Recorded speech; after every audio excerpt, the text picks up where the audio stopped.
ભાઈ શ્રી ઈસુદાનભાઈ, બેન શ્રી આપણે જ્વેલબેન, એની ઉપસ્થિતિમાં હું અને મારા મિસ્ટર એક આમ આદમી પાર્ટી, જે સામાન્ય માણસો માટેની પાર્ટી છે, જે લોકોનો અવાજ છે, એનેથી હું પ્રેરિત થઈ અને આજે હું જોડાઈ રહી છું.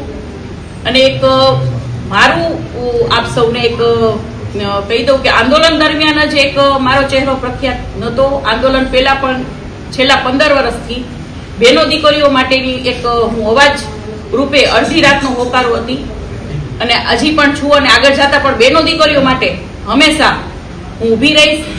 આમ આદમી પાર્ટીમાં આજે એક ભાઈશ્રીએ વાત કરી કે દરેક બહેનોને મહિનામાં જે 1000 રૂપિયા આપવામાં આવશે, એ વાતથી પણ હું ખૂબ જ એક પ્રેરિત થઈ અને એક મને લાભ સરસ એવો મળ્યો છે કે લોકો વચ્ચે રહી અને દરેકનો અવાજ બની અને લોકોની અવાજ સાંભળવો અને કામ કરવું.